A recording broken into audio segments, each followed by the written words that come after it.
Ya, jadi hari ini kita akan berdiskusi soal perancangan kerja dan sumber daya manusia. Nah, sebagaimana yang telah kita kuliahkan pada minggu-minggu yang lalu, bahwa apabila kita berbicara dan belajar mengenai manajemen operasional, maka itu artinya kita juga belajar tentang bagian-bagian lain dari manajemen ini selain manajemen operasional, seperti manajemen keuangan, manajemen pemasaran, dan manajemen sumber daya manusia. Nah, hari ini kita akan berbicara soal sumber daya manusia dan perancangan kerja. Nah, di dalam operasional, apalagi yang terkait langsung dengan yang namanya adalah operasional perusahaan, ya, maka yang namanya kerja, ya, itu harus dirancang sebaik-baiknya. Apa tujuan perancangan kerja? Bahwa perancangan kerja itu memang harus dilakukan agar setiap orang, elemen-elemen di dalam perusahaan itu memiliki dan mempunyai pekerjaan yang sesuai dengan keahlian dan kompetensinya. Sesuai juga dengan jam kerjanya. Sesuai juga dengan situasi dan kondisi terkini dalam proses produksi. Dan yang paling penting adalah sesuai dengan anggaran biaya yang disiapkan. Ya. Nah, apabila kita berbicara soal anggaran biaya, ya, maka sebagaimana juga yang telah kita kuliahkan di minggu-minggu yang lalu, bahwa di dalam manajemen operasional ini ada dua hal tujuan utama, ya, dua hal tujuan utama yang harus selalu menjadi perhatian kita yang telah belajar manajemen operasional ini. Bahwa di dalam operasional ada dua tujuan utama, yaitu memperbesar atau meningkatkan profit, sekaligus di sisi lain untuk menekan atau membuat biaya itu sekecil-kecilnya. Nah, salah satu hal mengapa perancangan kerja ini penting untuk itu tadi, ya, bahwa biaya sumber daya manusia yang terlibat langsung maupun tidak langsung di dalam proses produksi harus sedapat mungkin ditekan seminimum mungkin, ya. Dan di sisi lain profit harus tetap dipertahankan positif, bahkan kalau perlu ditingkatkan. Ya, itu sebenarnya yang melatar belakangi mengapa yang namanya perancangan kerja itu harus dilakukan.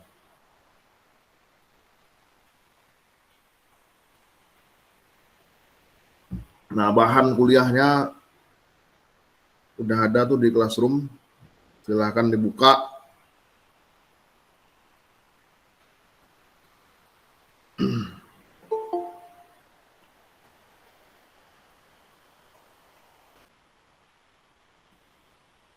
Oke, baru muncul. Nah, ini dia. Jadi ini adalah model umum manajemen operasional dulu. Bahwa di dalam manajemen operasional itu, sebelumnya suara saya terdengar dengan jelas? Jelas, Pak. Oke. Nah, di dalam model umum manajemen operasional itu ada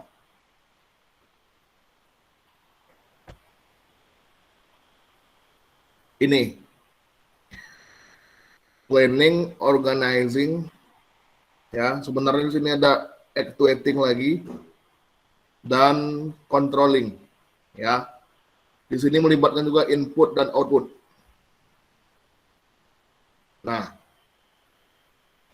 sebenarnya ada satu lagi namanya actuating di sini. Actuating itu adalah penempatan orang-orang yang tepat pada posisi yang tepat, termasuk dalam penugasannya. Nah, yang jelas ya, kalau di model umum manajemen operasional ini 4 hal ini, planning, organizing, actuating, dan controlling, yang juga kamu kenal dengan fungsi-fungsi manajemen, ya, juga ada di operasional. Nah, kegiatan utama manajemen operasional itu sebagaimana sudah kita ketahui adalah mengubah input atau masukan-masukan menjadi barang setengah jadi maupun barang jadi. Ya, itu dia. Nah, di sini diperlukanlah yang namanya perancangan kerja tadi. Karena akan banyak juga sumber daya manusia yang akan terlibat di dalam suatu proses mengubah input menjadi output. Outputnya berupa barang setengah jadi maupun barang jadi. Ya.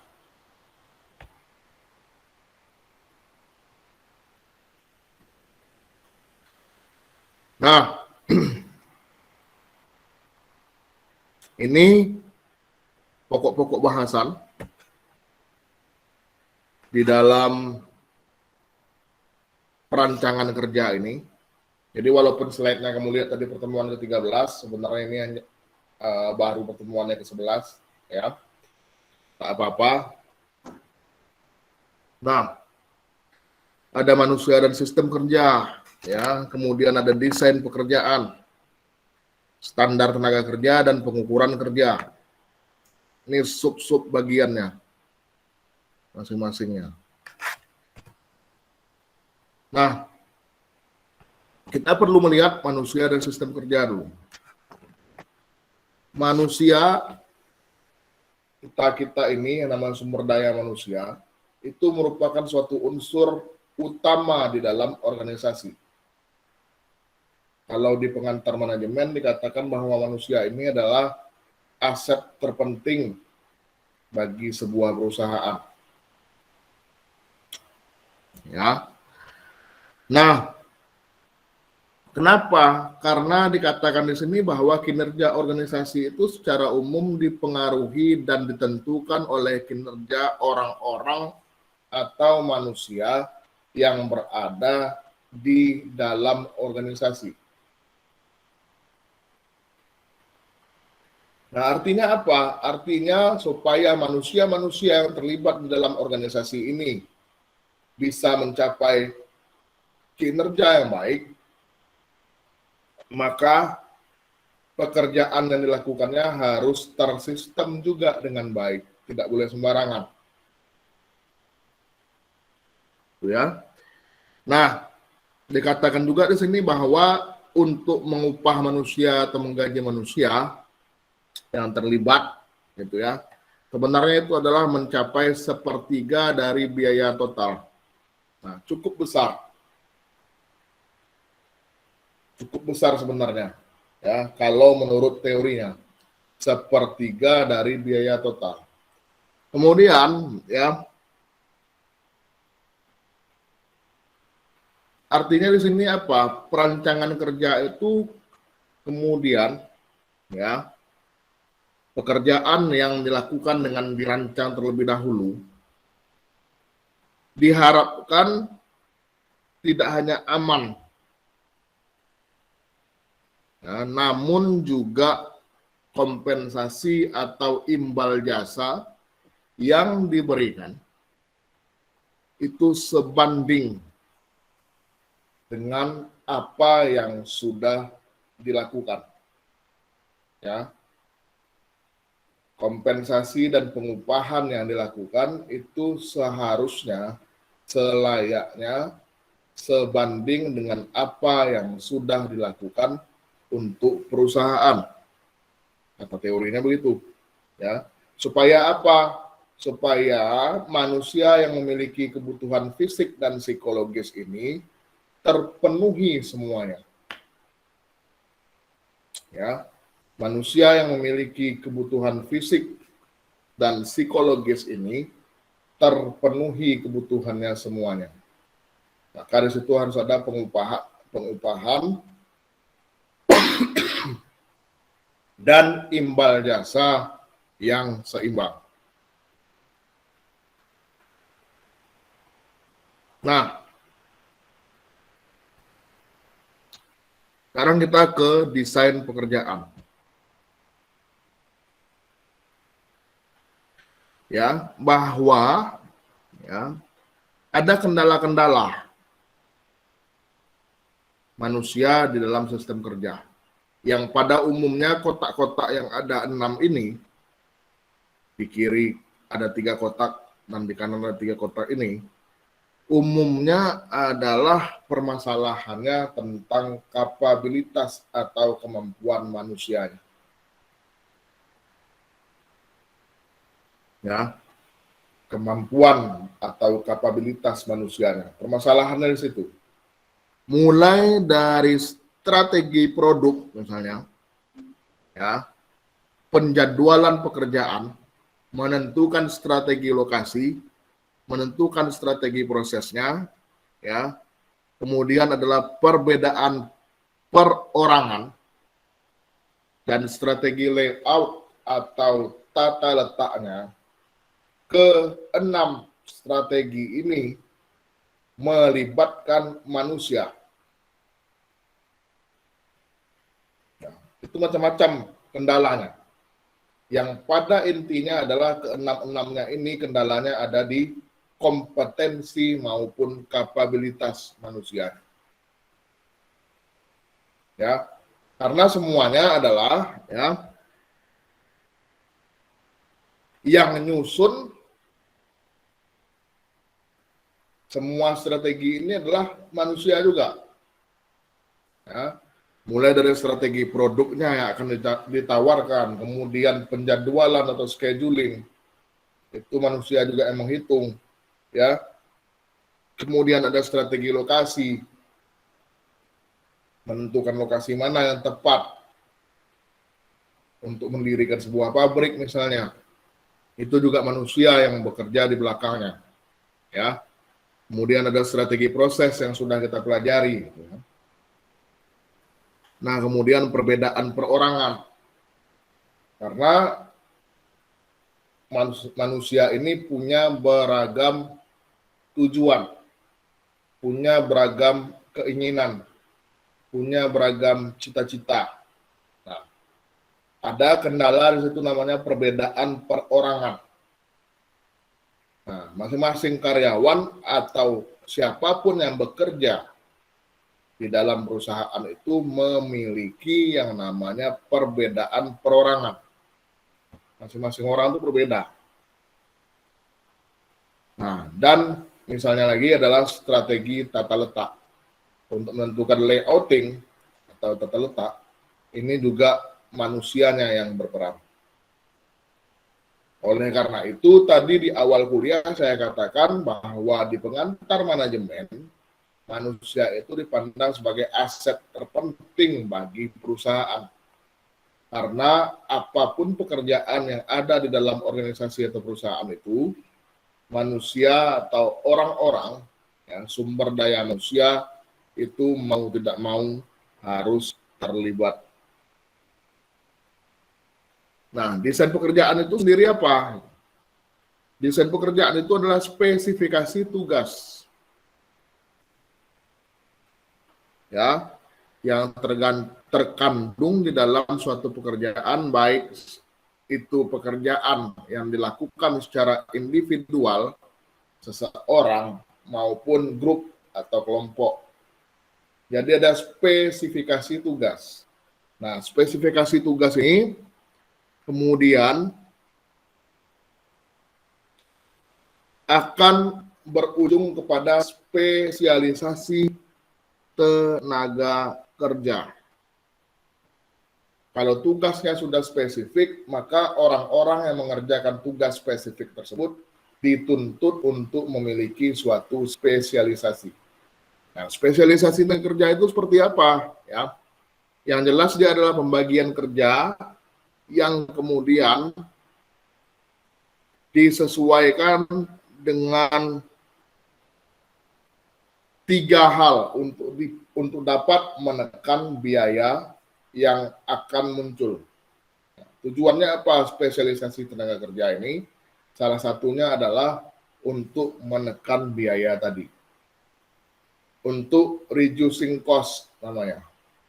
Menekan biaya tenaga kerja yang akan muncul. Nah, kenapa kok bisa ditekan? Karena di dalam spesialisasi tenaga kerja itu, awalnya kan dari spesifikasi pekerjaan ya. Spesifikasi pekerjaan, kemudian orang yang mengerjakan pekerjaan spesifik itu harus dituntut punya spesialisasi. Kenapa? Supaya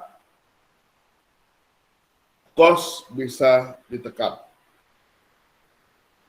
Ya, reducing cost. Supaya biaya bisa ditekan seminimum mungkin. Apa yang terjadi? Bahwa di dalam spesialisasi tenaga kerja itu ada yang namanya pengembangan keterampilan individu maupun kelompok. Kalau keterampilan sudah berkembang, berarti ya yang dapat ditekan biayanya adalah biaya pelatihan dan pengembangan itu sendiri. Ya, kenapa? Karena kalau seseorang sudah dilatih dan dikembangkan sesuai dengan apa yang akan dikerjakannya, otomatis perusahaan itu berharap bahwa kesalahan yang tidak perlu bisa diminimumkan. Karena sudah dilatih dan dikembangkan orang-orang yang akan mengerjakan pekerjaan itu. Jadi antara spesifikasi pekerjaan dan spesialisasinya, ya, itu sangat berhubungan dengan erat. Nah, yang kedua, dengan adanya pengembangan dan pelatihan itu akan mengurangi waktu yang terbuang. Kenapa? Karena setiap elemen-elemen dalam perusahaan itu yang sudah dilatih dan dikembangkan, mendapatkan training-training, pelatihan dan pengembangan itu akan diharapkan mengurangi kesalahan yang tidak diinginkan di dalam mengerjakan masing-masing pekerjaannya yang sudah terspesifikasi tadi. Ya, dan yang ketiga adalah soal alat. Dengan adanya spesialisasi pekerjaan, dengan adanya spesifikasi pekerjaan yang jelas, maka alat yang terspesialisasi itu juga akan berkembang. Alatnya berkembang. Kenapa alatnya bisa berkembang? Untuk mendukung spesialisasi pekerjaan yang akan dilakukan itu. Ya, mesin-mesin yang baru, ya, prosedur-prosedur kerja yang baru untuk mendukung mesin-mesin yang baru tadi, ya, akan terus berkembang. Nah, pengembangan ini kemudian karena dia sudah bisa istilahnya adalah mengurangi waktu yang terbuang. Jadi kalau tidak banyak waktu terbuang, otomatis juga biaya untuk mengcover waktu yang terbuang itu juga bisa lebih ditekan, diminimumkan. Ya. Nah, jadi di sini adalah spesifikasi pekerjaan dan spesialisasi pekerjaan juga menentukan desain pekerjaan itu sendiri, bahwa desain pekerjaan itu, ya, dari penjelasan ini harus disesuaikan dengan spesifikasi pekerjaannya dan spesialisasi yang diharapkan dari masing-masing orang yang terlibat langsung di dalam suatu pekerjaan.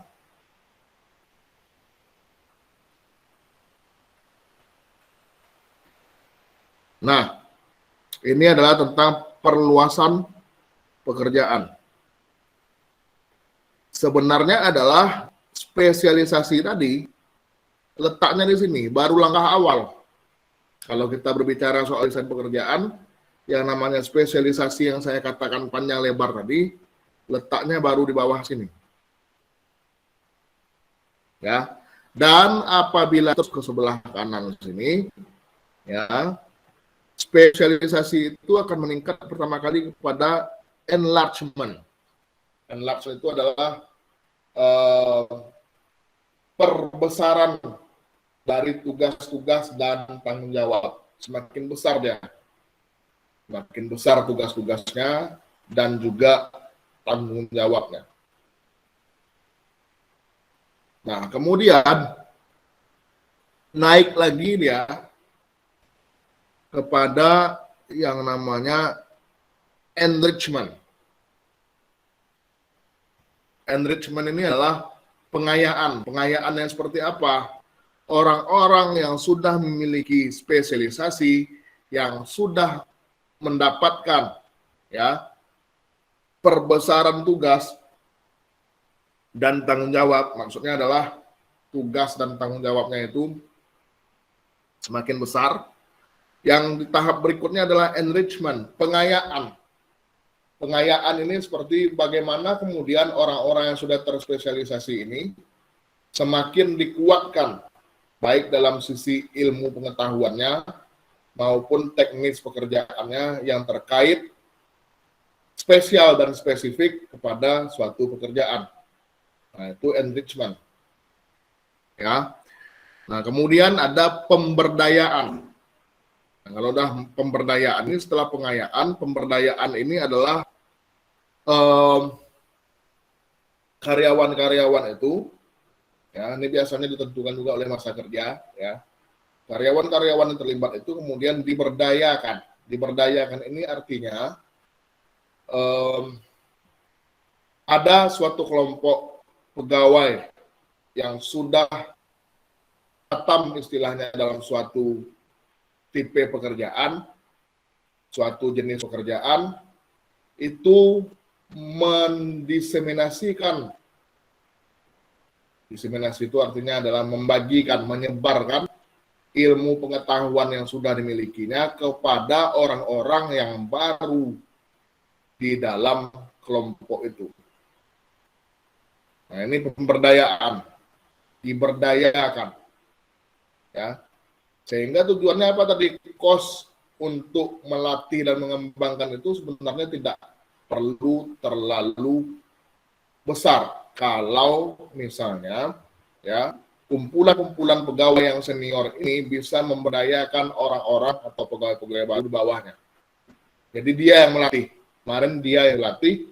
Sekarang kalau misalnya dalam tahap pemberdayaan, dia bisa melatih atau mendiseminasikan pengetahuan yang dia punya. Nah, di tahap terakhirnya adalah mencapai kepada yang namanya kelompok mandiri. Nah, kalau udah kelompok mandiri ini adalah tingkatan perluasan desain pekerjaan yang paling tinggi, ya. Bahwa inilah yang paling luas, kelompok mandiri. Nah, kelompok mandiri ini, ya, bukan berarti apa-apa dilakukan sendiri, tidak menurut perintah, bukan begitu. Tapi kelompok mandiri ini adalah lebih kepada perluasan daripada pemberdayaan tadi. Ya.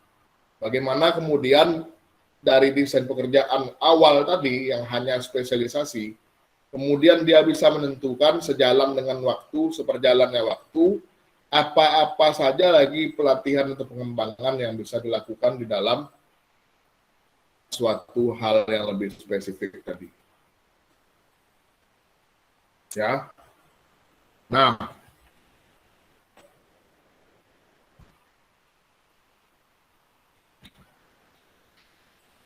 ada unsur kejiwaan ya dalam desain pekerjaan, jadi itu harus dipertimbangkan juga. Nah, strategi sumber daya manusia yang efektif kemudian memerlukan pertimbangan unsur psikologis. Psikologis ini terkait dengan kejiwaan seseorang. Kalau mau efektif, maka unsur-unsur psikologis itu harus dipertimbangkan juga sebaik-baiknya. Ya, ada cerita unsur psikologis namanya ya.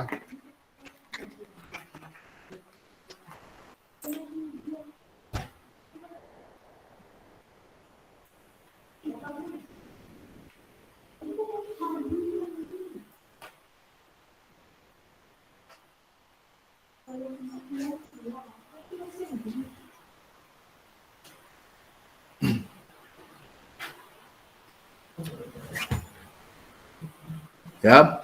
Kemudian dalam hal ini, karena ceritanya adalah berkaitan dengan psikologis manusianya, ada namanya studi Hawthorne. Ya.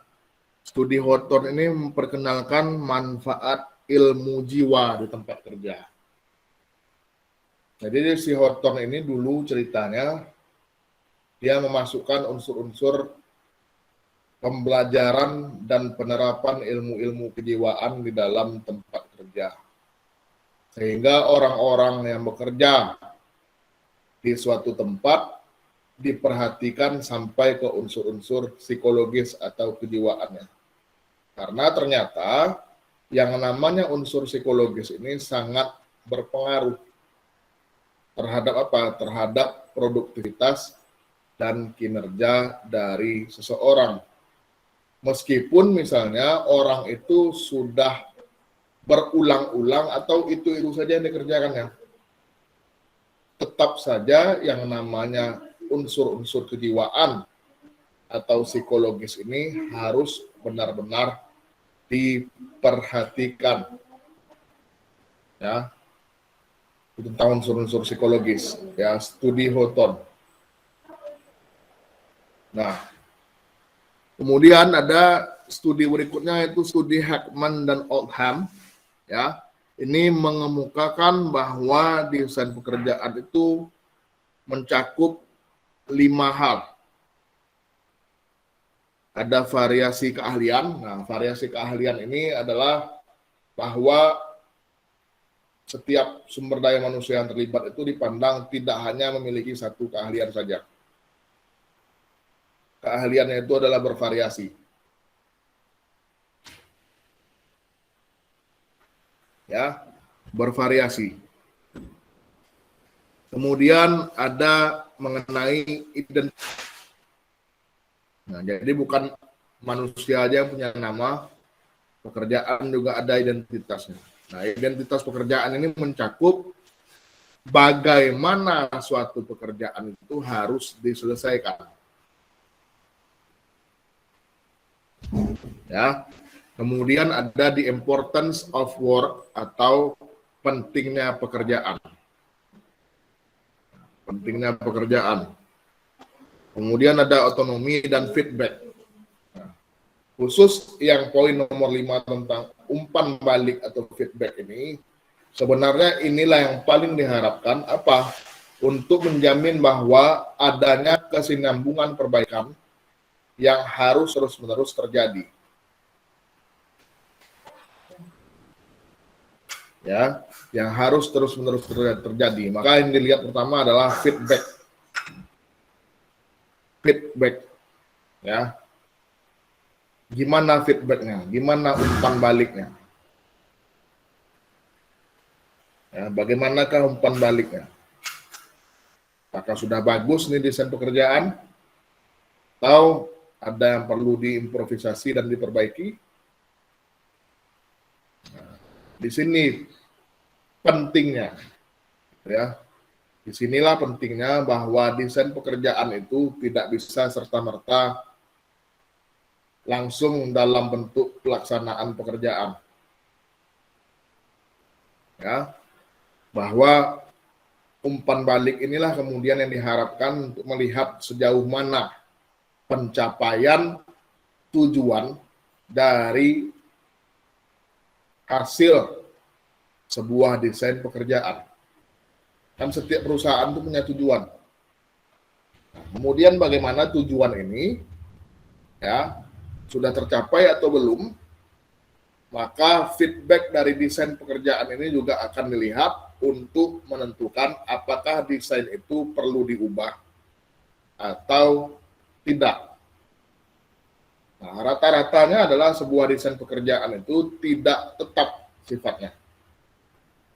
Ya, selalu menyesuaikan diri dengan kondisi yang dinamis. Sekali lagi, selalu dia menyesuaikan diri dengan kondisi yang dinamis. Maka desain pekerjaan itu juga berubah. sesuai dengan situasi dan kondisinya. Ya. Nah, kalau kita menyoal mengenai desain pekerjaan yang efektif, mulai dari teknik rekayasa, desain rekayasa dulu, ya. Kemudian ada mengenai tingkah laku. Nah, kemudian yang dipertimbangkan adalah mengenai variabel antara. Variabel antara ini merupakan variabel-variabel atau hal-hal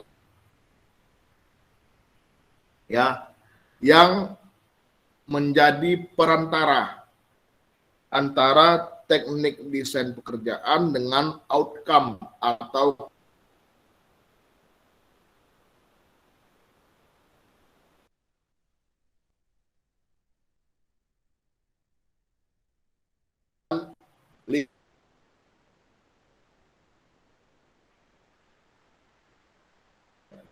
kenapa yang namanya lingkungan eksternal kemudian mempengaruhi desain pekerjaan? Ya, karena dimanapun keberadaan perusahaan itu, dia tetap harus mempertimbangkan lingkungan di sekitarnya. Dan karena desain pekerjaan ini adalah suatu pekerjaan yang besar dan terkait langsung dengan suatu proses yang terjadi di dalam perusahaan itu, maka ya yang namanya lingkungan eksternal ini tetap harus diperhatikan sebelum menyusun desain pekerjaan. Nah, salah satu istilahnya sekarang dalam desain pekerjaan itu termasuklah yang namanya CSR, Corporate Social dari perusahaan yang berupaya untuk tetap memperhatikan lingkungan di sekitarnya. Ya, itu adalah jawaban perusahaan yang sangat-sangat berupaya untuk memperhatikan lingkungan di sekitarnya. Dibuatlah suatu program namanya Corporate Social Responsibility, tanggung jawab sosial perusahaan. Kemana? Ke lingkungan di sekitarnya, baik masyarakatnya maupun unsur-unsur non-masyarakat.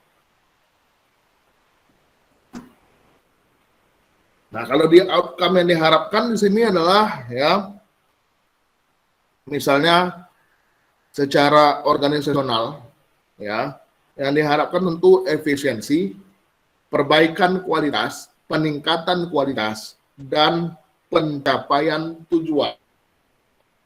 Itu secara organisasional. Ya, yang diharapkan oleh perusahaan adalah ya efisiensi, kemudian peningkatan kualitas dan pencapaian tujuan. Itu secara organisasional.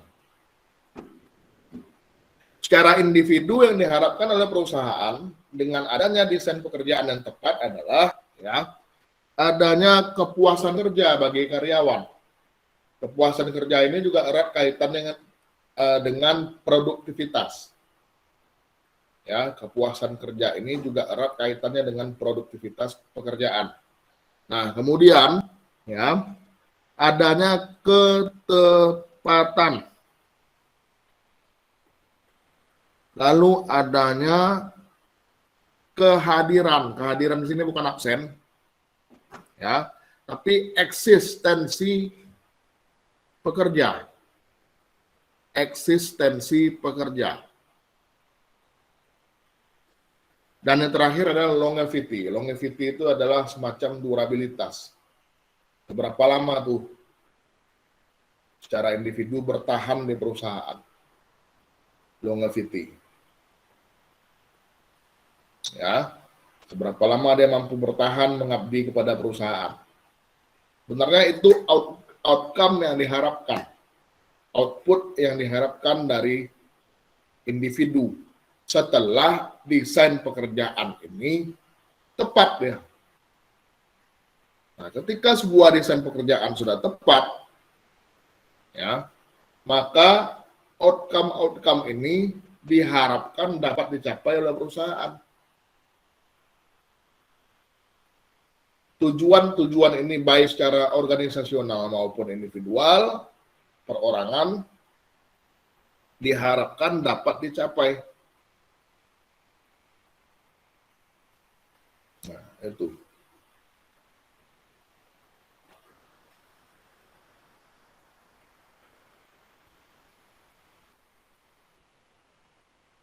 Lalu, ada hubungan antara motivasi dan insentif.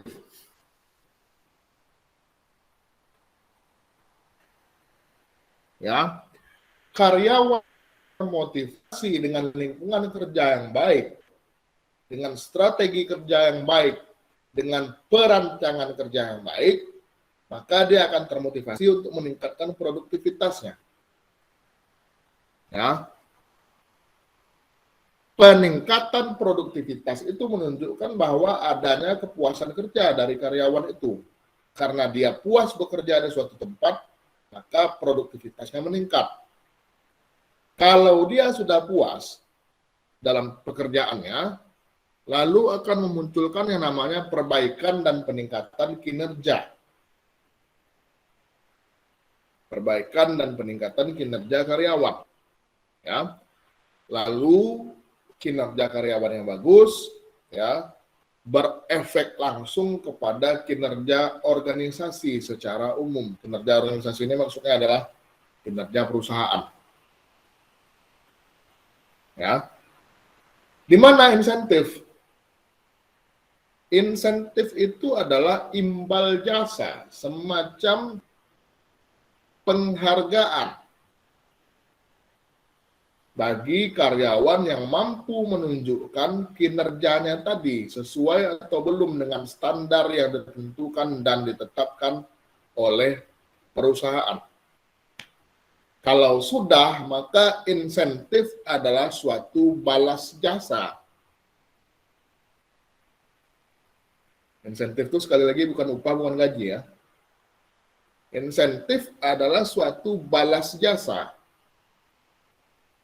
Dari apa? Dari perusahaan kepada individu-individu yang diharapkan dan dianggap berprestasi sesuai dengan apa yang diinginkan oleh perusahaan. Ya. Jadi ini adalah kaitan antara motivasi dan insentif.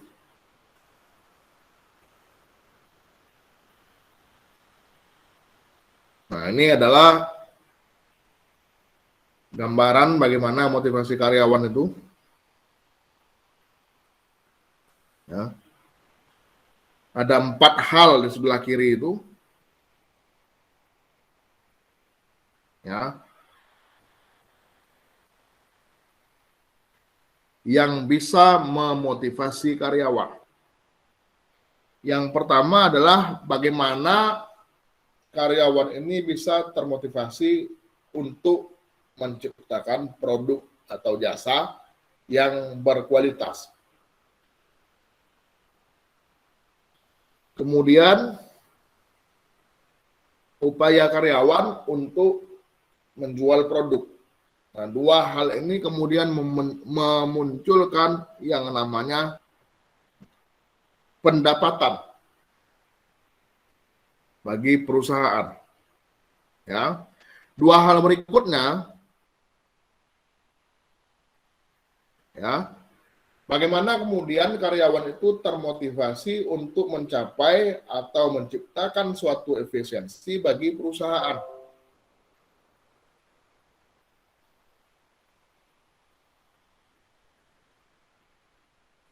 Ya, mencapai efisiensi bagi perusahaan.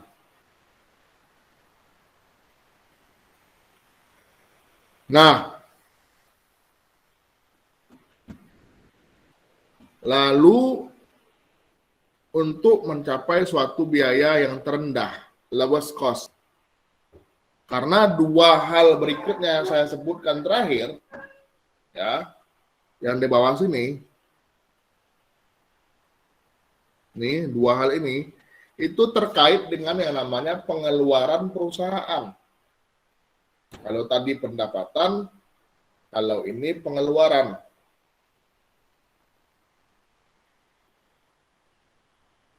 Nah, dua hal ini kemudian pendapatan perusahaan dan pengeluaran perusahaan berujung kepada di sini adalah bukan hanya laba, laba atau rugi. Laba atau rugi di sini. Kalau lebih besar namanya pendapatan, maka dia akan memunculkan laba. Kalau ruginya yang lebih besar, maka dia akan rugi perusahaan di sini. Dan berujung kepada the value of the company, the value of the firm, or the firm value, ya, nilai perusahaan. Inilah tujuan akhir, nilai perusahaan. Perusahaan itu bernilai apa tidak?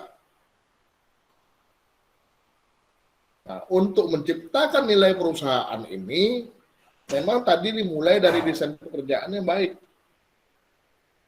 Sehingga perusahaan itu bernilai di mata pelanggan. Kalau perusahaan sudah bernilai di mata pelanggan, maka dia akan terus diingat. Ada jaminan bahwa ya, perusahaan-perusahaan yang punya nilai yang bagus, company value yang bagus, dia akan terus diingat oleh pelanggan, walaupun sudah banyak pesaingnya. Ya, sudah banyak pesaingnya di industri yang sejenis, tapi dia tetap saja diingat oleh pelanggan.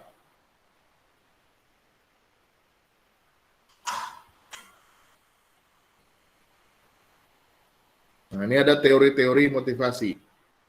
Teori-teori motivasi ini mungkin sedang kamu pelajari di mata kuliah manajemen sumber daya manusia. Ya, ada teori Hawthorne, ya, yang saya sebutkan tadi. Hawthorne tadi memasukkan unsur-unsur ilmu jiwa, ya, ke dalam hubungannya dengan hubungan industrial pekerja di tempat kerja, ya. Kemudian ada teori kebutuhan dari Maslow, ada teori Herzberg, ya, yang menyoal kepada kepuasan dan ketidakpuasan karyawan. Ada teori McGregor, teori X, teori Y, dan teori Z. Ya, di pengantar manajemen juga sudah pernah kamu pelajari, ya, bukan sedang lagi, ya, sudah pernah kamu pelajari pengantar manajemen waktu semester 1.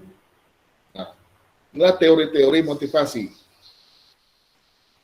Ya, ada teori harapan, teori ekuitas, dan coercive teori atau teori pemaksaan. Itu diantara beberapa teori-teori motivasi. Nah, penelitian Hawthorne yang saya sebutkan tadi memasukkan unsur-unsur psikologis, ya.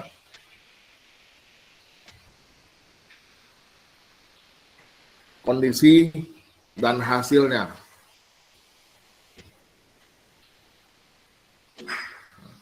Dia mulai dari pencahayaan di tempat kerja, Hawthorne. Kemudian dia kurangi penerangannya.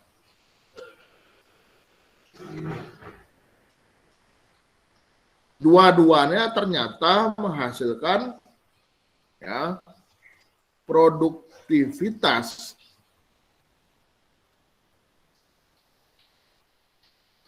yang sama-sama meningkat. Ternyata, ya, kesimpulannya adalah dalam studi Hawthorne ini, lakukanlah apapun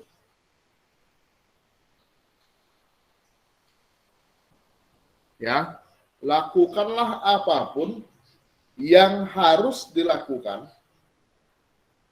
untuk memberi perhatian kepada karyawan. Artinya di sini apa? Intinya adalah attention to the workers. attention to the workers.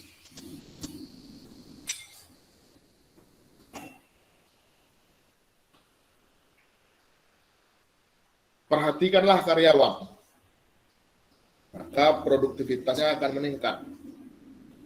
Jadi tidak terbatas hanya dari soal penerangan. Tidak terbatas hanya dari soal penerangan saja.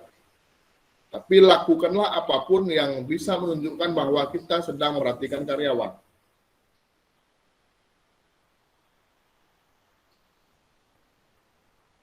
Ya, karena apa? Pada akhirnya, kalau kita melakukan suatu yang kecil, adalah lebih apabila mereka merasa diberi kesempatan untuk berpartisipasi, merasa diberikan kesempatan untuk berpendapat, merasa diberikan kesempatan, baru merasa ya, merasa diberikan kesempatan untuk mengaktualisasikan diri, merasa diberikan kesempatan untuk mengembangkan diri, merasa diberikan kesempatan untuk meningkatkan potensi diri. Ya, meningkatkan potensi diri. Kemudian berpendapat. Kalau sudah merasa bahwa dia juga ikut memiliki perusahaan itu, maka yang namanya produktivitasnya, yang namanya kinerjanya sebagai karyawan juga akan meningkat. Nah, berikutnya ada hierarki kebutuhan Maslow. Di sini ada piramida kebutuhan Maslow. Yang paling bawah adalah kebutuhan fisiologis.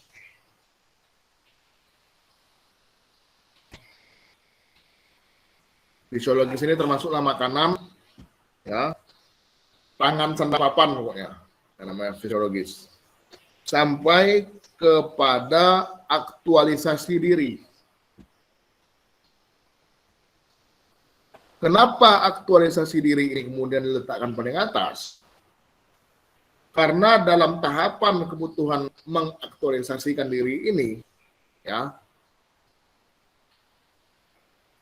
ada di situ peluang untuk setiap orang memaksimalkan potensi yang dia miliki.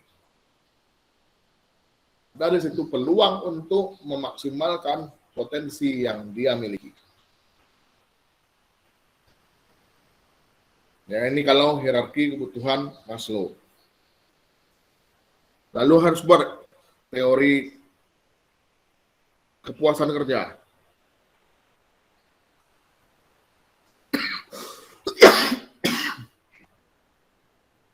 Tingkatan kepuasan kerja itu. Mulai dari sangat tidak puas sampai kepada sangat puas.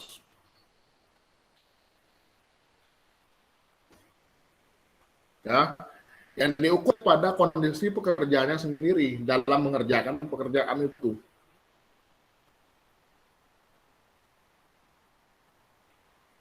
Ya, pada intinya di sini adalah melihat kepada lingkungan pekerjaannya, lingkungan kerja.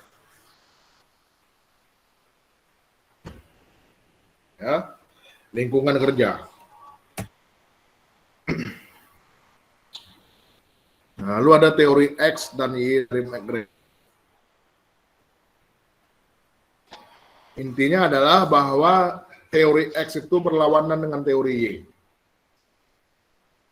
Daripada susah-susah menghafalkan yang tidak ada yang perlu dihafal, ya, bahwa teori X itu teori Y. Di mana teori X, ya, adalah suatu teori yang menunjukkan bahwa adanya pesimistik. Lawannya teori X adalah teori Y yang menunjukkan adanya rasa optimis.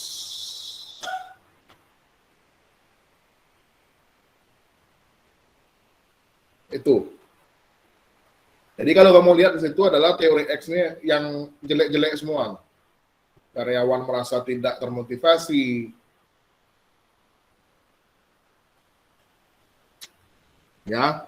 Karyawan cenderung menghindar dari sebuah pekerjaan. Itu teori-teori X. Nah, lawannya adalah teori Y.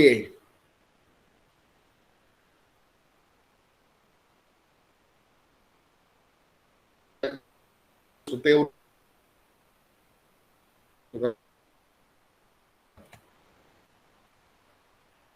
teori-teori lainnya ini bisa kamu baca yang terkait dengan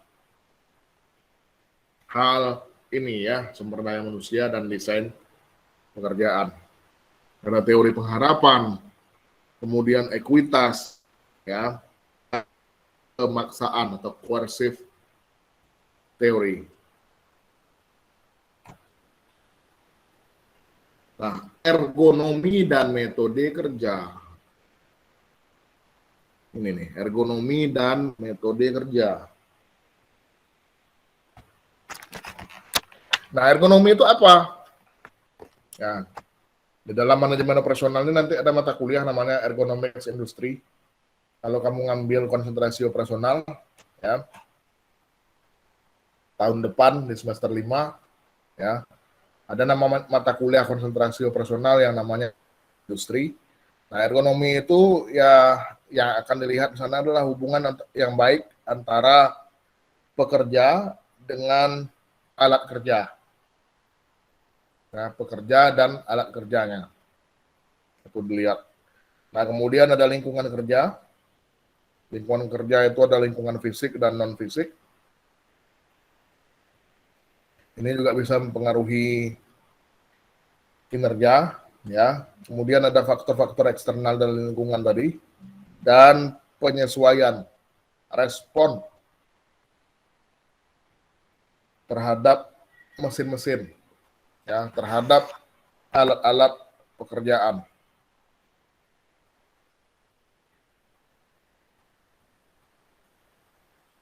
Nah, ada analisis metode kerja, bagaimana caranya dilaksanakan. Nah, intinya adalah bagaimana sebuah tugas itu dilaksanakan. Ya, dianalisis dari mulai perpindahan orang atau bahan baku, ya, kemudian analisis kegiatan manusia secara serta mesin-mesinnya, ya, dan kemudian analisis gerak tubuh itu dilihat.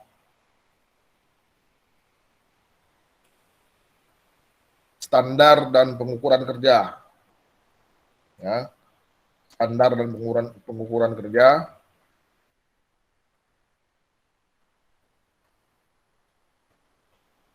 Jadi saya akan membagi pertemuan ini kepada dua kali pertemuan, gitu ya.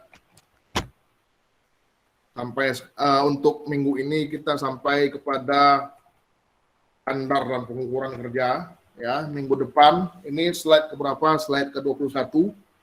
Nah, minggu depan dilanjutkan kepada studi waktu. Ada perhitungannya, ya. Ada perhitungannya itu minggu depan. Studi waktu. Nah, standar dan pengukuran kerja ini, ya, dalam suatu pekerjaan itu ada standar yang harus dicapai. Tolok ukur. Bagaimana kita bisa mengatakan suatu pekerjaan itu sudah berhasil dengan baik?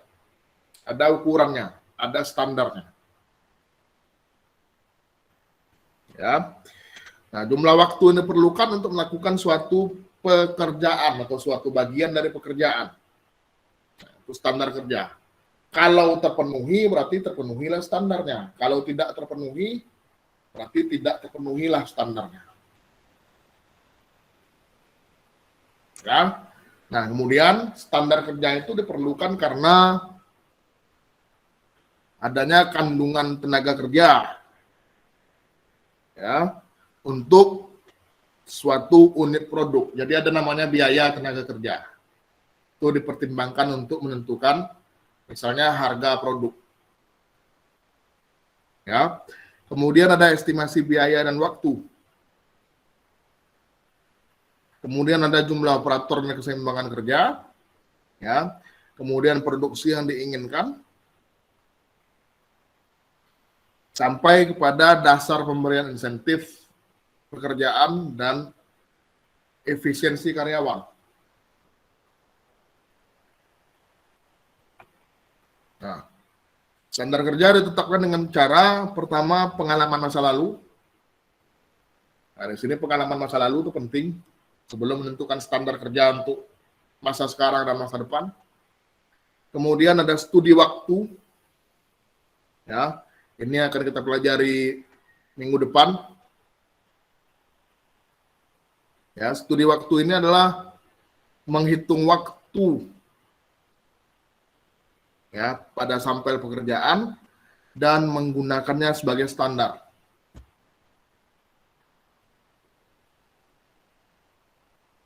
Ya. Menghitung waktu pada sampel pekerjaan dan menggunakannya sebagai standar. Jadi ada perhitungan waktu. Kenapa saya bagi dua materi ini? Karena perhitungan waktu itu ada perhitungannya. Kemudian sampel kerja. Ya, sampel kerja ini adalah persentase waktu yang dihabiskan bekerja untuk mengerjakan berbagai tugas. Nah, ada studi pemborosan waktu, kemudian penetapan standar kerja dan pengukuran kinerja dari sini itu. Ya. Ada sampel kerja namanya. Persentase waktu yang dihabiskan pekerja untuk mengerjakan berbagai tugas. Berapa persen? Nah, kan kalau kita lihat, nah ini studi waktu, ada hitung-hitungannya. Ini minggu depan aja sedikit, ya. Untuk minggu ini sampai di sini dulu, ya. Ke slide 21 tentang ya standar dan pengukuran kerja. Oke. Sampai di sini, apakah ada yang ingin ditanyakan atau didiskusikan?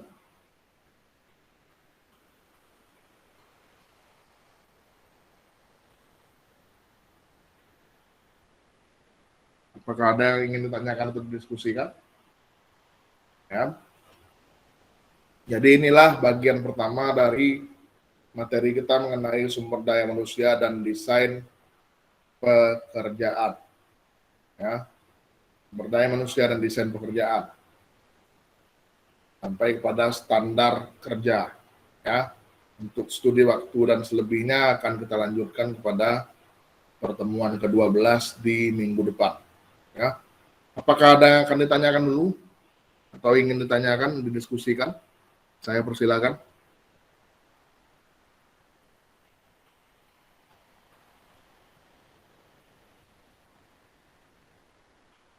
Ada?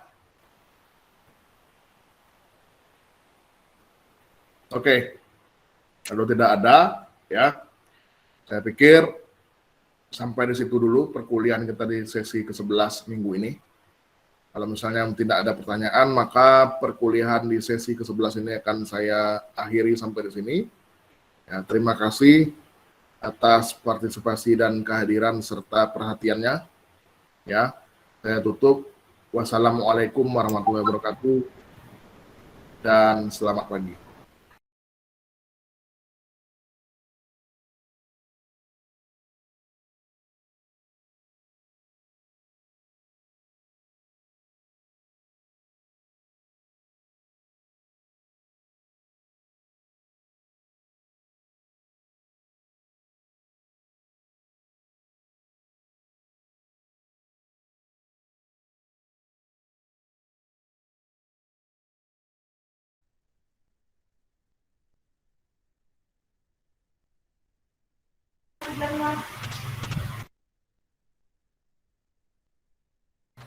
Oke, assalamualaikum warahmatullahi wabarakatuh dan selamat sore semuanya. Waalaikumsalam warahmatullahi wabarakatuh. Pada sore hari ini, karena kita sifatnya melanjutkan materi pada minggu yang lalu, maka tadi saya sebutkan di grup WA hanya 45 menit lebih kurang. ya, paling lama itu mungkin 1 jam dengan tanya jawab, ya. Kita akan melanjutkan materi sumber daya manusia dan pengukuran kerja yang minggu lalu. Jadi di minggu lalu itu tinggal perhitungannya sedikit ya, mengenai studi waktu dan sampel kerja, ya. Jadi kita selesaikan itu di minggu ini di pertemuan yang ke-12 ini. Oke. Nah, kita mulai ya. Jadi di minggu yang lalu itu saya katakan bahwa standar dan pengukuran kerja ya itu ada 2, yaitu studi waktu dan sampel kerja. Ya. Studi waktu dan sampel kerja. Ada cara yang ketiga, sebenarnya pengalaman masa lalu. Tapi kalau pengalaman masa lalu ini didasarkan kepada pengalaman masa lalu. Jadi istilahnya ini adalah standar historis, ya. Standar historis. Nah, kalau studi waktu dan sampel kerja itu bukan suatu standar historis, ya, bukan didasarkan kepada sesuatu yang telah terjadi di masa yang lalu, ya. Nah, tahapan studi waktu pada dasarnya adalah menghitung 3 hal, ya, menghitung 3 hal. Yang pertama adalah waktu siklus aktual rata-rata, namanya waktu siklus aktual rata-rata, kemudian waktu normal dan waktu standar atau waktu baku, ya. Waktu siklus aktual rata-rata, waktu normal, dan waktu standar atau waktu baku. Nah, 3 hal inilah yang di dalam studi waktu kita coba untuk hitung. Sehingga nanti akan ketahuan pada akhirnya berapa sebenarnya waktu-waktu yang digunakan oleh para pekerja untuk menyelesaikan sebuah aktivitas, ya, menyelesaikan sebuah pekerjaan. Kenapa ini penting? Karena pada dasarnya, ya, apa yang dikerjakan atau waktu yang digunakan pekerja untuk mengerjakan sesuatu itu erat kaitannya dengan biaya tenaga kerja pada akhirnya, ya, akan erat kaitannya dengan biaya tenaga kerja. Berapa sebenarnya biaya tenaga kerja yang harus dikeluarkan oleh pemberi kerja atau perusahaan, ya. Nah, di dalam studi waktu ini ada rumus-rumus, 3 rumus, ya, yang sederhana dan tidak perlu dihafalkan. Yang pertama adalah istilah waktu siklus aktual rata-rata, ya, waktu siklus aktual rata-rata. Nah, namanya waktu siklus ini adalah waktu untuk menyelesaikan suatu elemen pekerjaan dibagi dengan berapa kali, ya, berapa kalikah observasi atau pengamatan yang dilakukan. Ya, waktu untuk menyelesaikan sebuah pekerjaan dibagi dengan berapa kalikah frekuensi observasi atau berapa kalikah pengamatan dilakukan.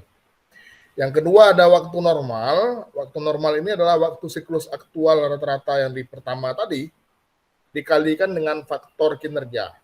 Faktor kinerja ini disebut juga dengan rating kinerja, ya, atau rating saja. Kemudian disebut juga dengan tingkat kinerja, atau bahasa Inggrisnya adalah rating factor. Nah, dikalikan dengan faktor peringkat. Nah, faktor peringkat ini untuk masing-masing kasus atau untuk kasus-kasus itu, ya, itu ditentukan oleh perusahaan biasanya. Dari mana penentuannya? penentuannya itu bisa dari kinerja-kinerja yang telah diamati, ya, yang telah diamati, kemudian dibuat standar-standar ratingnya, kemudian dihitung juga. Nah, cara perhitungannya itu bisa berbeda-beda dari satu perusahaan ke perusahaan yang lainnya, atau antara satu perusahaan dengan perusahaan lainnya bisa berbeda-beda. Ya, yang jelas kalau misalnya ada kasus studi waktu, maka yang namanya faktor rating atau tingkat kinerja itu sudah diketahui sebelumnya. Ya. Kemudian terakhir ada waktu standar atau waktu baku. Waktu baku itu adalah waktu normal total, ya. Total waktu normal itu dibagi dengan 1 dikurang faktor kelonggaran. Ya. Waktu normal total dibagi dengan 1 dikurang faktor kelonggaran. Oke, jadi ini 3 rumus dan 3 istilah yang dipakai dalam time study atau studi waktu. Nah, langsung kita ke contoh. Di sini ada 3 elemen pekerjaan, elemen A, elemen B, elemen C, yang masing-masingnya elemen pekerjaan ini diamati atau diobservasi sebanyak 5 kali. 5 kali pengamatan dengan masing-masing peringkat kinerjanya seperti yang diketahui dalam tabel ini. Nah, jadi di dalam tabel ini, ya, ini adalah banyaknya observasi, ya, 1, observasi 1, observasi 2, observasi 3, observasi 4, dan observasi yang ke-5. Kemudian, ya, ini adalah elemen-elemen pekerjaannya atau aktivitas-aktivitas yang dilakukan. Ya, ada 3 aktivitas yang dilakukan. Sementara, ya, angka-angka ini adalah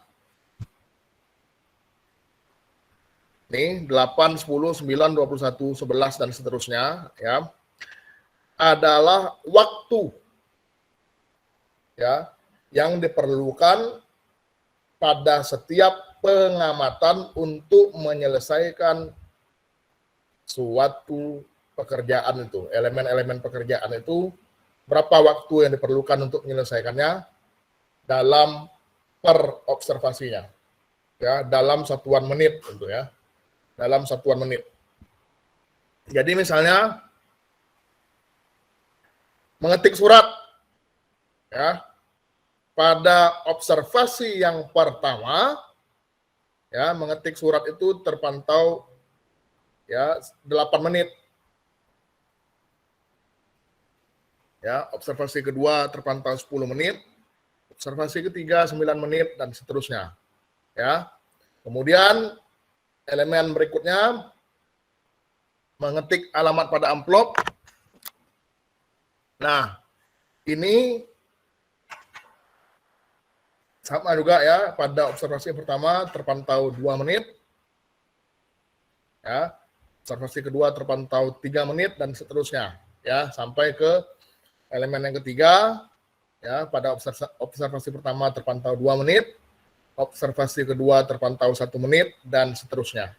Nah, peringkat kinerja yang ada 120%, 105%, dan 110% ini, itu ditentukan oleh pemberi kerja.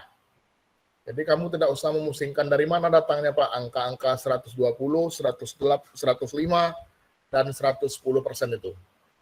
Ya, jangan dipusingkan. Udah dari sananya. Ya. Perusahaan masing-masing punya perhitungan tersendiri untuk menentukan peringkat rating atau tingkat kinerja. Ya. Nah, yang menarik di sini adalah kamu perhatikan itu. Angka-angka yang saya berikan warna lain pada setiap observasinya. Ya, pada elemen pekerjaan mengetik surat, saya berikan warna lain pada angka 21 di observasi yang keempat. Pada elemen pekerjaan mengetik alamat pada amplop, saya tidak memberikan warna apapun pada angka-angka observasinya yang 5 kali itu. Dan pada elemen yang ketiga, ya, mengisi amplop dengan surat, memberi perangko, dan merekatkan dan menyortir surat. Saya berikan warna lain pada observasi yang ketiga di angka 5. Ya. Dalam contoh ini, saudara diminta untuk menentukan waktu siklus aktual rata-rata, kemudian waktu normal dan waktu standar. Nah, itu permintaannya. Tentukanlah waktu siklus aktual rata-rata, waktu normal, dan waktu standar atau waktu baku. Nah, apa tujuannya saya memberikan warna yang lain pada masing-masing angka di setiap elemen pekerjaan? Itu ada tujuannya, ya. Nah, angka-angka yang saya berikan warna lain itu adalah waktu-waktu yang tidak wajar. Waktu-waktu yang tidak wajar untuk menyelesaikan suatu pekerjaan. Ya. Kenapa tidak wajar? Karena angka waktu tersebut, nah kita ambil contoh 21 di elemen pekerjaan yang pertama, karena angka tersebut, ya, kalau diperhatikan, ya, angka 21, dia posisinya adalah jauh. Ya.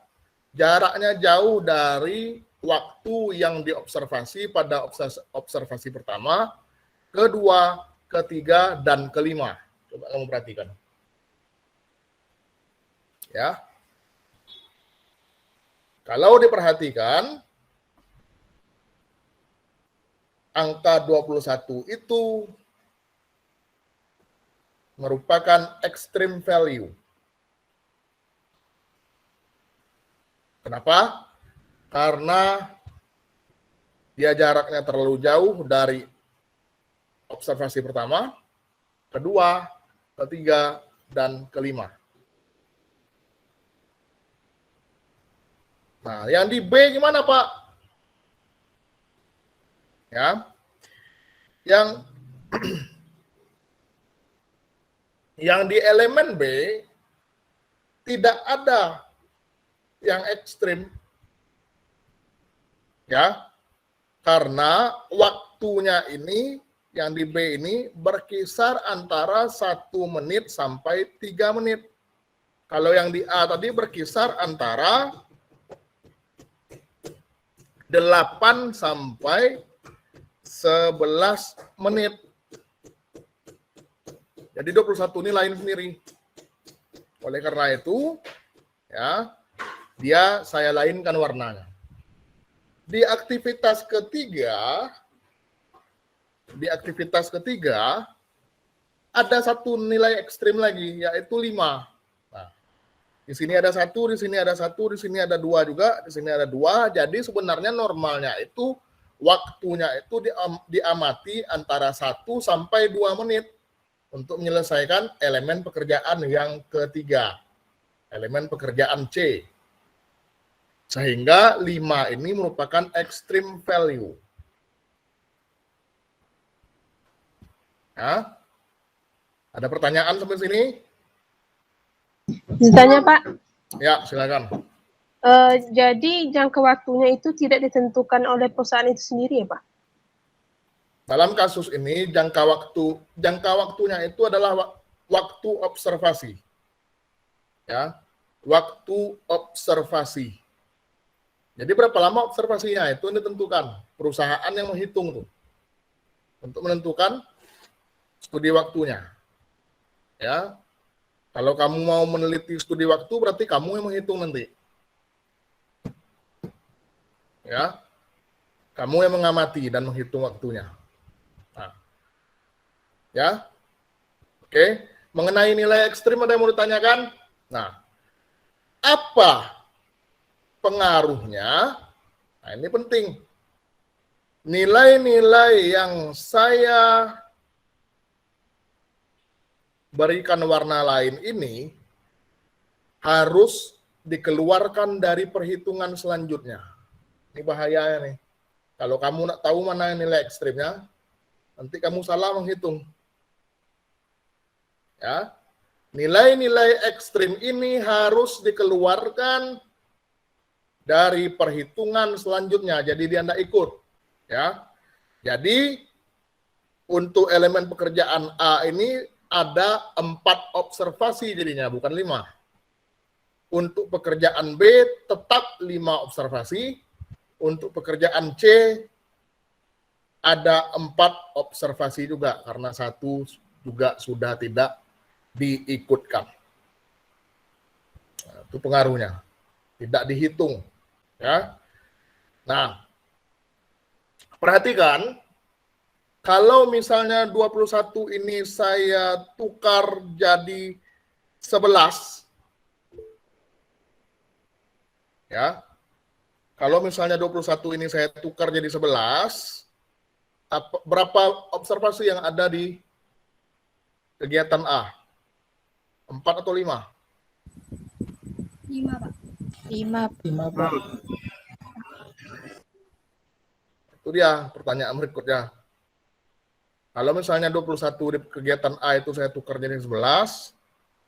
Oke, ya. Nah, sekarang kalau saya tukar 21 ini jadi 11, apakah observasinya 5 atau 4? Nah, jawablah. Saya nanya tuh. Saya tukar nih jadi 11, apakah 5 atau 4 observasinya? Diikutkan atau tidak diikutkan?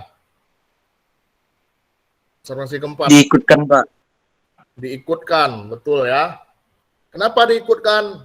Karena tidak ada yang ekstrim. Ya. Kalau saya tukar 21 ini jadi 1. Berapa observasinya? 4, Pak. Tetap 5 atau 4? 4, Pak. Hah? 4, Pak. 4, ya. Jadi 1 itu adalah nilai ekstrim. Karena dia jauh daripada yang lain-lain di sini. Ya. Yang B ini kenapa tidak ada yang ekstrim, Pak? Karena ada angka 1 sendiri. Lihat, 1 itu dia memang sendirian. Ya. Angka 1 itu dia memang sendiri. Tapi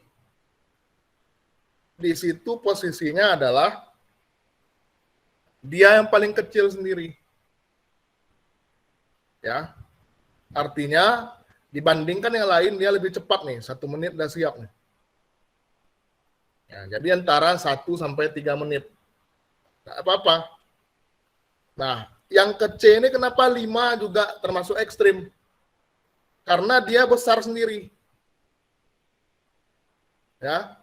Lain ceritanya kalau ada angka 5 yang lain di sini. Misalnya 1 di sini saya tukar jadi 5. Ya. 1 di sini saya tukar jadi 5. Maka ke-5-5-nya masuk perhitungan. Atau saya tukar di sini 5 yang ini jadi 2. Maka ke-5-5-nya masuk perhitungan. Kalau saya tukar 5 jadi 3, berapa observasinya yang ketiga, yang ke C? 5-nya saya tukar jadi 3. Berapa observasinya yang dihitung? 4 atau 5? 5, Pak. 5, Pak.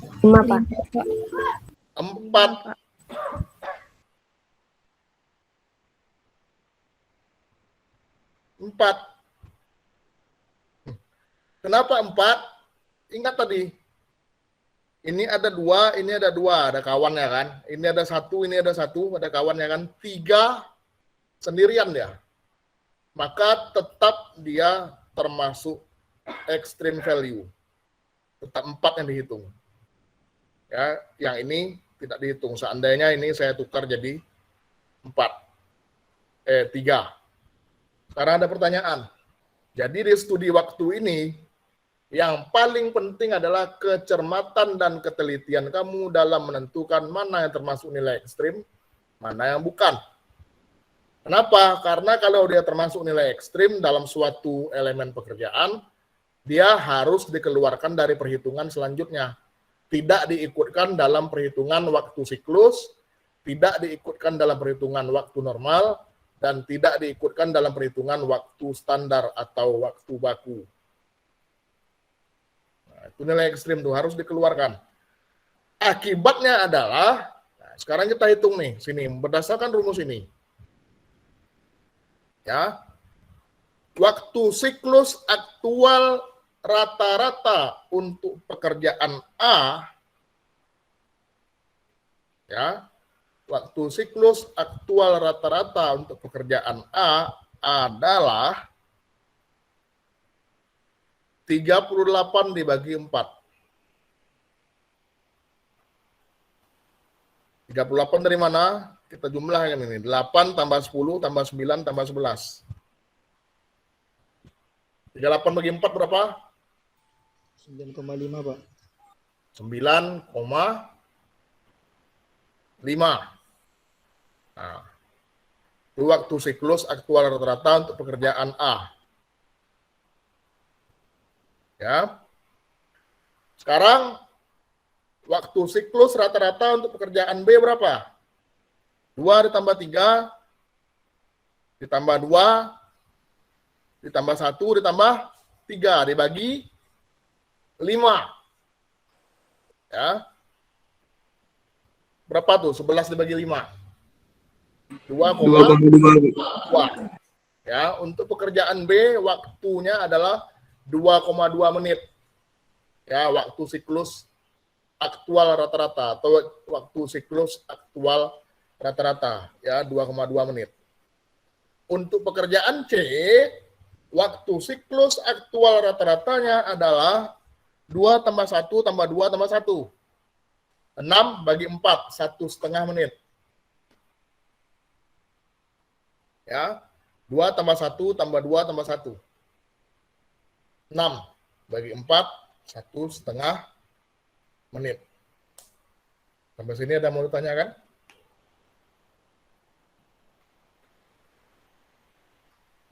Ada pertanyaan? Kenapa Pak kok dibagi 4, kenapa dibagi 5? Itulah tadi gunanya kita membuang nilai ekstrim.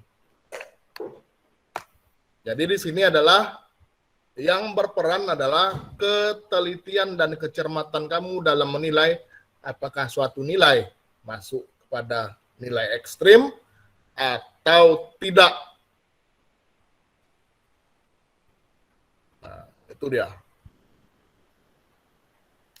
Nah, yang kedua, waktu normal. Berdasarkan apa yang ada di sini adalah waktu siklus tadi dikalikan dengan rating yang di sini. Kalau 120% itu sama enggak dengan 1,2? Nah, pertanyaan saya, 120% itu sama enggak dengan 1,2? Sama, Pak. Nah, 105% itu sama enggak dengan 1,05? Sama, Pak. 110% itu sama enggak dengan 1,1?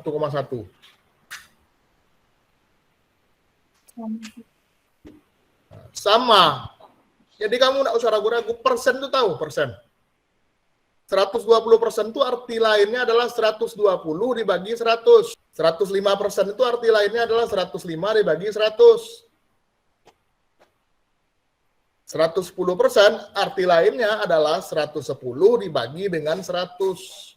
Jadi enggak usah ragu-ragu menjawabnya. Persen itu tahu, persen. Sen itu berapa? 100. Jadi kalau dibilang persen per 100. Nah, makanya kalau orang Malaysia bilang persen itu 5%, 5%. Nah, itulah dari situlah tuh. 5/100. 5%. Bahasa Melayunya itu. 5%, 50%, 50%. Dari situ dah tuh. Per 100. Jadi sen itu 100. Nah, ya. Untuk menghitung waktu normal masing-masing elemen pekerjaan ini adalah dengan cara mengalihkan waktu siklus dan ini. Mengalihkan waktu siklus dan persentase. Ya. Misal tadi pekerjaan A. Berapa waktu siklusnya?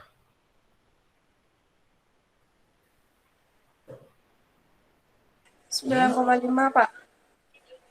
38 dibagi 4. 4. Ya. 38 dibagi 4 itu adalah 9,5. Maka waktu normal pekerjaan A adalah 9,5 dikalikan 1,2. Berapa? 11,4 Pak. 11,4. Ya. Oke. Sekarang yang B, betul. Berapa tadi waktu siklusnya? 2,2. 2,2. Maka untuk menghitung waktu normal kegiatan B atau pekerjaan B adalah 2,2 dikali 1,05. Berapa tuh? 2,31 Pak. Ya, 2,31. Ya, betul. 2,31 menit. Ya. Yang C. Berapa waktu siklusnya tadi? 1,5 Pak. 1,5. Pak. Ya. Berarti untuk menghitung waktu normalnya adalah 1,5 dikali 1,1. Berapa? 1,65 Pak. Nah, 1,65. Itulah 1,65 menit. Itulah waktu normal untuk kegiatan C. Kan gampang. Ya. Nah, waktu normal ini apa artinya? Waktu normal ini artinya adalah waktu yang normal, yang paling normal untuk menyelesaikan sebuah pekerjaan. Ya. Waktu yang paling normal untuk menyelesaikan sebuah pekerjaan.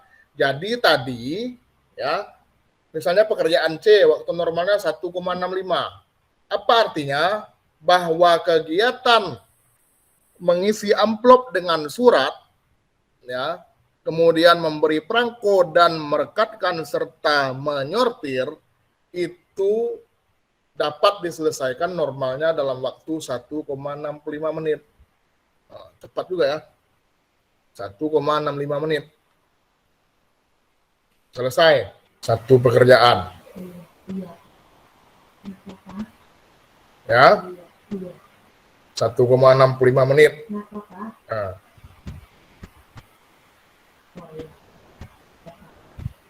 Satu pekerjaan itu selesai. Ya. Nah, yang itu namanya waktu normal ya. Nah, kita lanjut ke yang namanya waktu baku. Ya. Waktu normal total artinya waktu normal A, waktu ditambah waktu normal B, ditambah waktu normal C, ya, dibagi dengan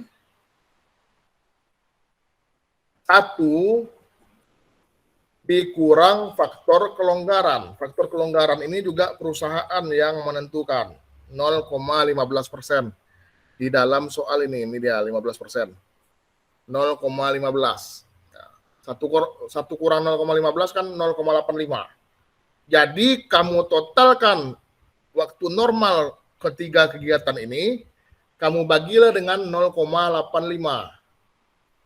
Nah, itulah waktu baku. Waktu baku itu maksudnya adalah, ya, nah silakan. Ada yang mau ditanyakan? Siska dan Yunil, raise hand.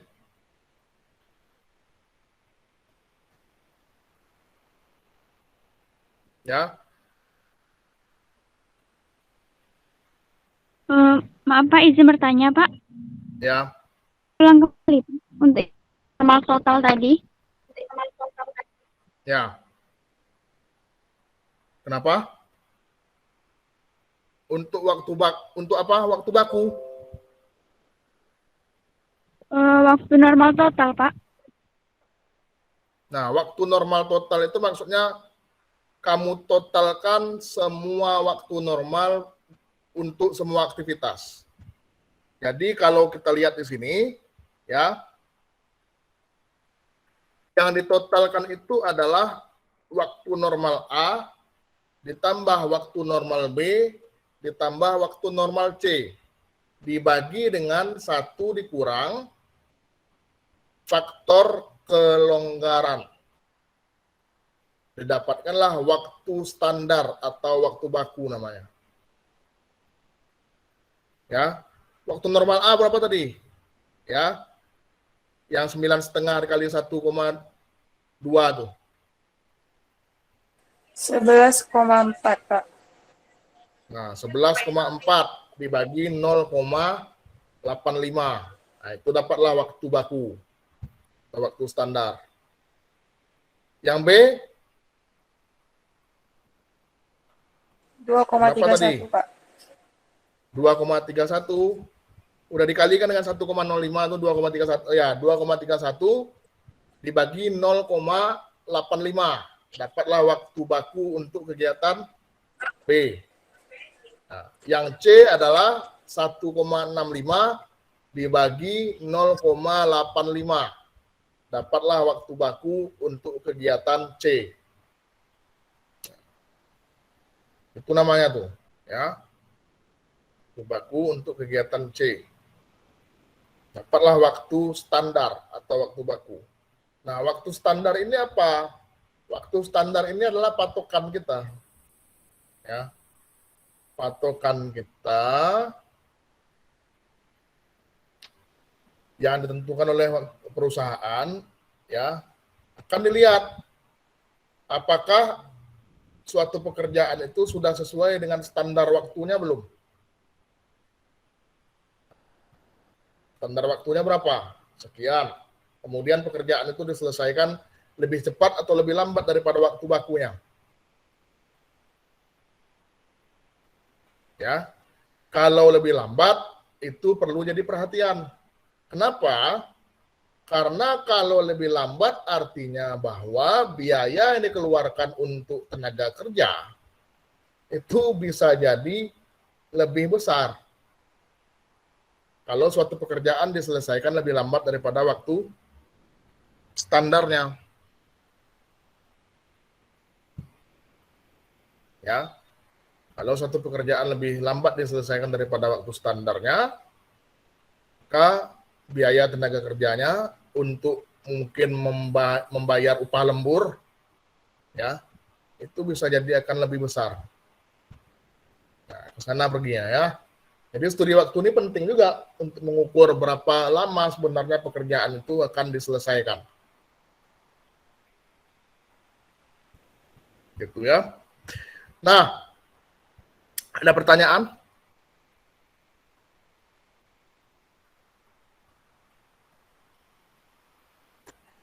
Nah, ini juga sama nih. Ya.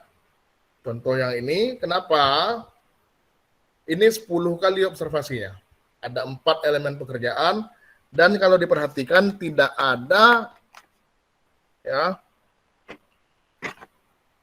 ntar saya gedein. Nah, tidak ada yang berada ekstrim. Ya. Tidak ada yang ekstrim karena di sekitar 0, semua, ya. Nih. Ini tingkat kinerjanya sudah ditentukan oleh perusahaan, ya. Ini waktu normalnya, kemudian waktu normalnya dijumlahkan, ya. Waktu normal yang dijumlahkan ini Kemudian dikalikan dengan 1/1 dikurang 0,15 karena tingkat kelonggarannya adalah 15% juga. Ya, sama aja tuh. Nah, berikutnya sampel kerja, mengestimasi proporsi waktu yang dicurahkan untuk suatu pekerjaan. Nah, tahapan dalam sampel kerja ini memungkinkan ada istilahnya lagi, adalah waktu bekerja dan waktu menganggur. Waktu bekerja dan waktu menganggur. Atau idle time, IDLE ya, IDLE, idle. Nah, observasinya adalah para pekerja pada selang waktu tertentu, apakah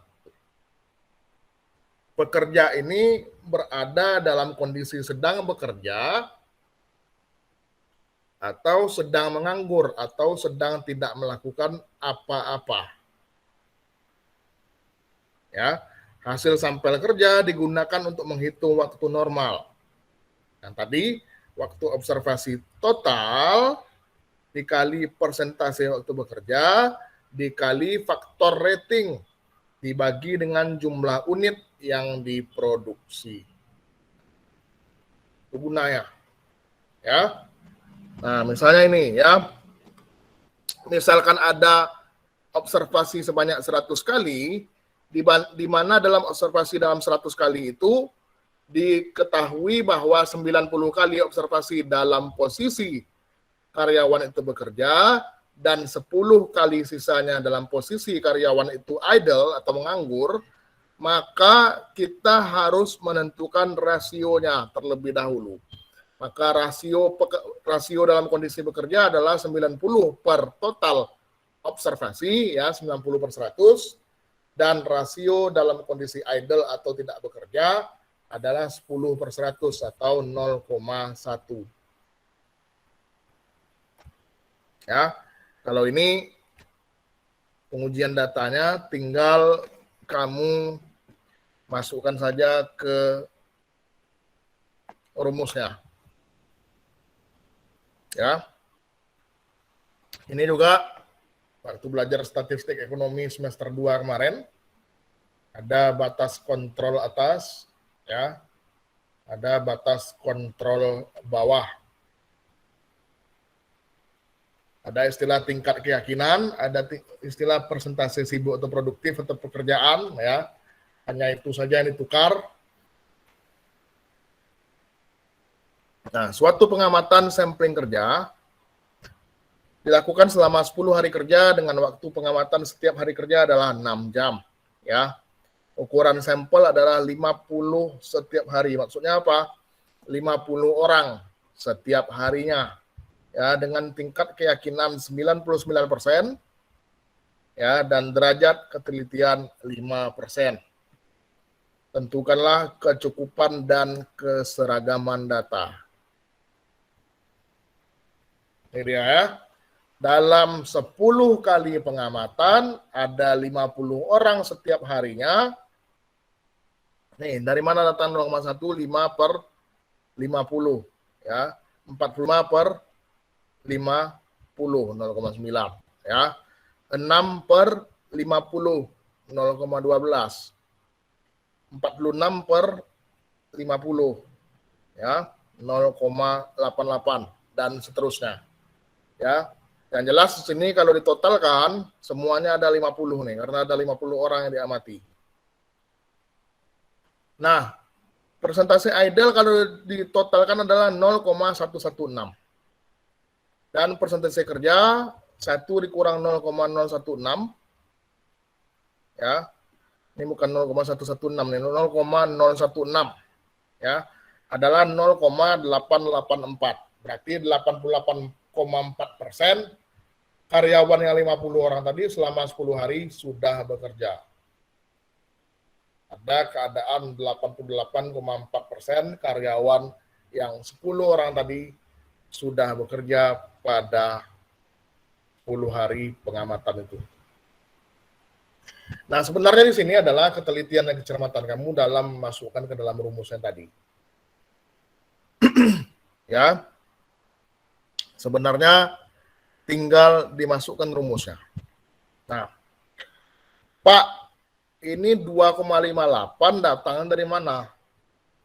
Dulu waktu belajar statistik, kamu ada diajarkan belajar tabel Z kan? 2,58 itu adalah nilai Z-nya. Nah, jadi kalau nilai Z, nih, panduannya nilai umum Z. Kalau tingkat keyakinannya adalah 99%, maka nilai Z-nya adalah 2,58. Ya, makanya di sini adalah bukan 3 di sini ya, 2,58. Nih, 2,58. S-nya atau tingkat ketelitiannya adalah 0,05. Ya, berapakah kecukupan sampelnya? Ya, di mana N-nya ini 500. 500 itu dari mana? 10 kali pengamatan dikali 50 orang. 50 kali 10, 500. Ya, sampelnya berapa? 50 orang per hari. Nah, 500 orang itu adalah 10 harinya. Ya, 50 orang adalah per hari. Observasinya berapa hari? 10 hari. 50 kali 10, 500. Dari situ datangnya. Ya, tinggal dimasukkan ke dalam rumusnya masing-masing. Ya, tidak perlu saya jelaskan tuh cara memasukkan rumus. Nah, waktu normalnya adalah sebagaimana yang ada di sini.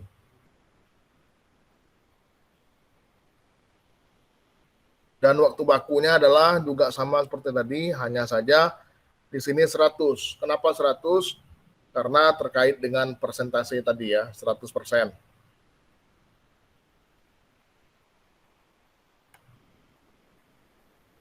Ya.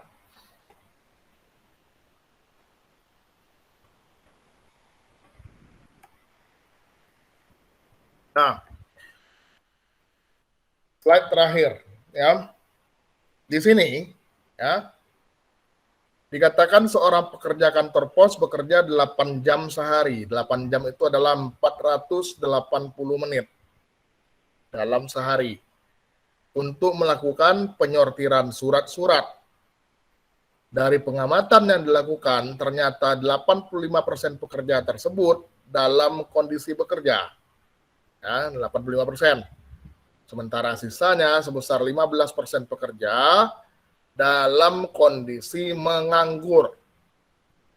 Apabila jumlah surat yang disortir adalah sebanyak 2.345 surat, tentukanlah waktu standar atau waktu bakunya dengan asumsi rating faktor adalah 115% dan kelonggaran adalah 20%.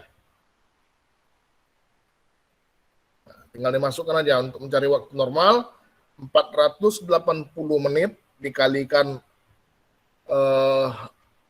kondisi bekerjanya tadi adalah rasionya 85%, 0,85 dikalikan 1 ditambah kondisi tidak bekerja.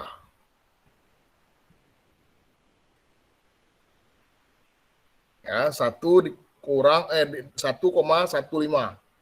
Ya, 1 ditambah 0,15 per 2.345. Nah, sehingga mendapatkan waktu normalnya adalah 0,2 menit per surat. Artinya apa? Artinya setiap orang yang melakukan pekerjaan ini menyelesaikan pekerjaannya itu dalam waktu 0,2 menit saja, ya, atau 12 detik saja normalnya. Nah, kemudian waktu bakunya yang ditentukan oleh pemberi kerja adalah bisa dihitung dengan 0,2 dikali 1 per 1 dikurang kelonggarannya. Kelonggarannya berapa? 0,2 juga. Artinya 0,25 menit per surat. Artinya ya, waktu baku yang ditentukan oleh pemberi kerja 0,25 menit. Artinya jika ada karyawan yang menyelesaikan pekerjaan ini lebih lama daripada 0,25 menit, itu perlu dicurigai. Apa yang terjadi dengan dia? Kenapa dia bekerja lebih lama daripada waktu standarnya? Ya. Dan output standarnya adalah ya 1 per waktu baku. Jadi di antara ketiga ini tidak ada yang bisa saling mendahului. Harus dari waktu normal, kemudian cari waktu bakunya, baru dapat output standar. Ya, 4 surat per menit. Artinya 1 orang itu dalam 1 menit bisa menyelesaikan pekerjaan untuk 4 buah surat. Ya, 4 buah surat yang bisa diselesaikan oleh 1 orang dalam 1 menit. Artinya di sini apa? Ya, kita bisa hitung. Ya.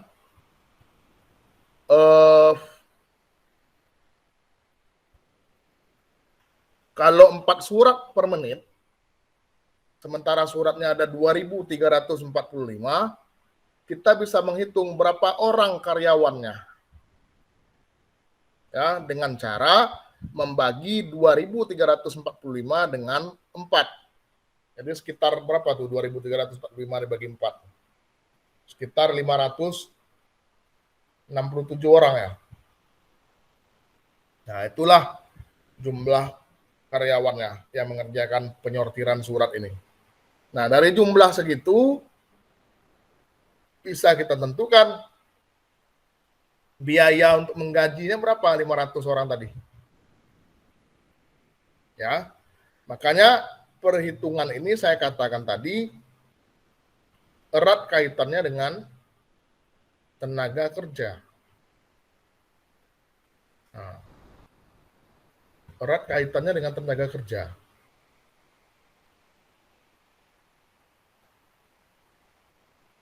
Ya, erat sekali kaitannya dengan tenaga kerja dan biaya tenaga kerja. Ya, oke. Sampai sini ada yang ditanyakan? Jadi sudah selesai. Oh, Siska masih raise hand. Ada yang mau ditanyakan, Siska? Nak kamu turun-turunkan tanganmu, Siska Anggun Sari. Pak, kepencet tadi, Pak. Oh ya. Oke. Ya. Ada pertanyaan? Jadi kita sudah menyelesaikan mengenai sumber daya manusia dan perancangan kerja pada pertemuan kali ini. Ya. Itulah dia akhirnya, bahwa kita diarahkan untuk dapat menghitung yang namanya waktu normal, ya, kemudian waktu siklus dulu, waktu siklus aktual rata-rata, waktu normal, kemudian waktu standar atau waktu baku, dan output standar. Jadi ada 4 hal yang bisa kita hitung dari rumus-rumus yang tadi kita lihat di studi waktu maupun sampel kerja, ya, di studi waktu maupun sampel kerja. Jadi ada 4 hal yang bisa kita hitung. Dan soal-soal kasusnya tidak akan jauh-jauh pertanyaannya dari itu. Yang ditanyakan itu biasanya juga ada 4. Berapakah ya waktu aktual rata-ratanya, berapakah waktu normalnya, berapakah waktu bakunya, dan berapakah output yang dihasilkan. Itu dia tuh. Dari perancangan kerja ini 4 pertanyaan itulah yang akan ditanyakan biasanya. Ya. Ada pertanyaan? Oh, ini udah lewat ya. Tadi saya bilang 45 menit saja. Ada? Silakan kalau ada ya. Kalau ada, silakan. Ya. Ada?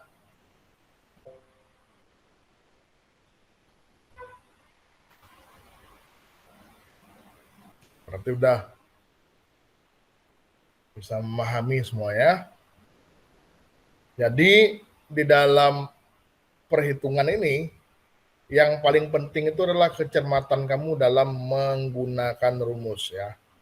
Kecermatan dan ketelitian kamu dalam menggunakan rumus-rumusnya.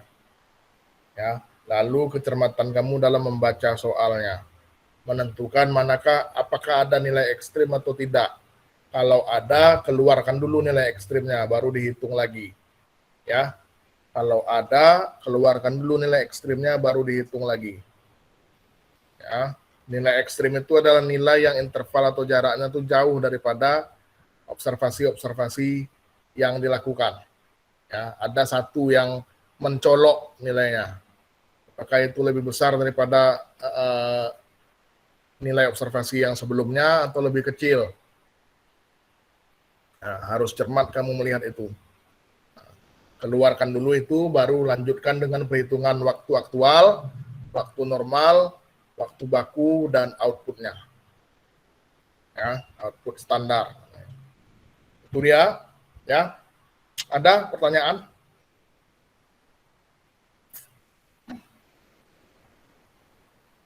Oke. Jika tidak, ya, berarti selesailah materi kita di materi sumber daya manusia dan perancangan kerja. Saya akhiri perkuliahan pada sesi sore hari ini. Terima kasih atas partisipasi dan kerjasama serta perhatian saudara sekalian. Wassalamualaikum warahmatullahi wabarakatuh dan selamat sore semuanya. Waalaikumsalam.